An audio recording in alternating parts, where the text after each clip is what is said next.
안녕하세요. 보라매 병원 신경과 이지영 교수입니다.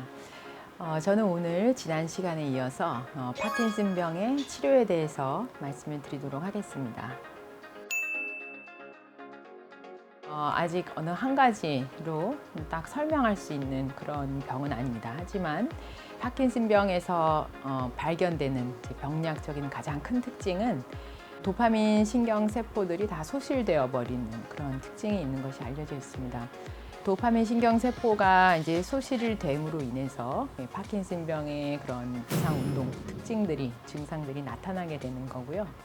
그런 도파민 신경 세포의 소실을 유발한 그런 이제 이유가 세포가 병들게 만들고 그 세포가 조기에 이제 병적인 노화를 거쳐서 죽게 만드는 원인들이 있는 거죠. 이제 그런 원인들이 어떤 한 가지만으로 딱 발생하지는 않고 환경적인 세포를 죽이는 각종 독성 원인들과 내 자신이 개인적으로 갖고 있는 어떤 유전적인 이겨낼 수 있는 그런 내성 기전의 결핍을 갖고 있는 그런 부분, 인자들, 이제 이런 것들이 결국 상호작용을 함으로 인해서 파킨슨병이라는 게 발병하는 것으로 알려져 있어요. 그래서 대표적으로 그런 환경적인 영향과 어떤 유전학적인 영향이 서로 상호작용을 통해서 발병하게 되는 그런 신경퇴행성 질환 모델 중에 하나입니다.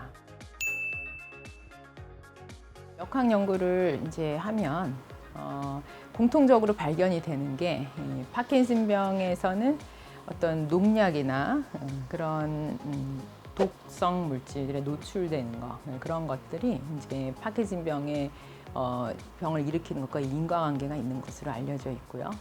그것 말고는 사실은 아주 그 인과관계가 높게 나오는 것은 없습니다. 하지만 이제 역학적으로 보면 이제 과도한 음주를 하는 사람, 여자들보다는 남자가 더 젊고 쌩쌩하신 분보다는 나이가 많고 노화가 많이 일어나신 노화로 인한 에이징이 또 가장 큰 위험 인자 중에 하나예요.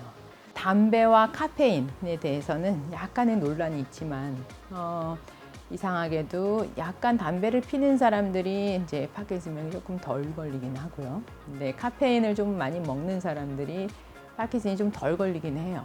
하지만 담배는 또 다른 병을 많이 일으키기 때문에 이제 파킨슨병 안 걸리려고 담배 피는 사람이 더 유리하다. 그건 전혀 아닙니다. 카페인도 마찬가지죠. 신경퇴행이 일어나는 그런 병적인 상태가 멈춰지기만 하면 사실은 완치가 될 수 있을 거예요. 근데 이제 이미 죽어버린 세포는 다시 살아날 수는 없으니까 완치가 될 때까지 내가 겪었던 그런 신경학적 장애는 그대로 가지고 가게 되겠죠. 그래서 현대 의학으로는 완치되기가 어려운 병입니다. 아무래도 에이징을 늦출 수 있는 여러 가지 방법들은 이제 파킨슨 병에도 예방적인 효과가 있을 것이다 이렇게 생각을 할 수가 있습니다. 대표적인 게 규칙적인 운동이죠. 운동을 통해서 근력을 유지하고 어떤 스트레스를 해소함으로 인해서 몸에 이제 독성 물질이 쌓이지 않도록 하는 거죠. 이제 그 이외에도 이제 항산화 효과가 있는 여러 가지 음식들을 잘 챙겨 먹고 그런 노화를 가능한 예방할 수 있는 방법들은 파킨슨병을 진행을 늦추고 또 예방할 수 있는 그런 일상생활에서 실천이 될 거예요. 파킨슨병에서 약물 치료는 필수적이에요. 인지행동적인 부분, 그다음에 그걸 우리가 비운동 증상이라고 얘기를 하는데 인지행동적인 부분과 이제 자율신경계 그런 부분들은 운동이라기보다는 저절로 돌아가는 기능인데 그게 안 되는 거거든요. 그래서 그런 부분에 대한 이제 대증적인 치료들이 이제 약물에서 가장 이루어지는 건데 약의 종류가 많다.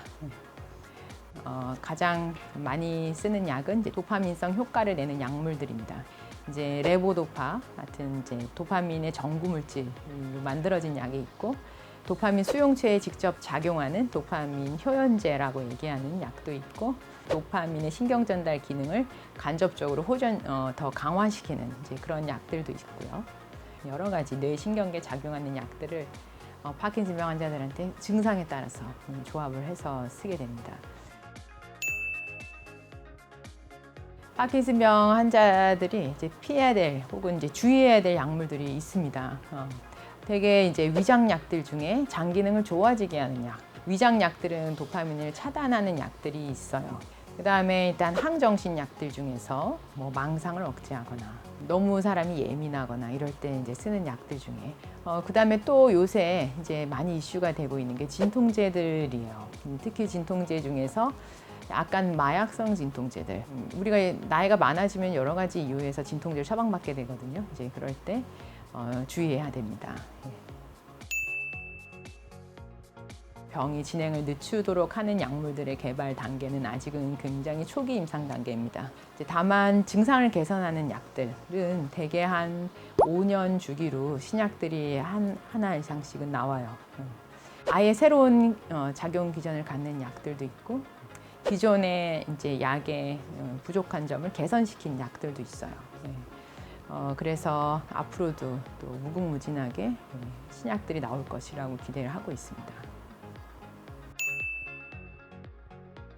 파킨슨병의 치료라는 게 사실은 상당히 이제 전문적이고 할 얘기가 많은 분야입니다. 그래서 사실은 이제 못다한 얘기가 많아요.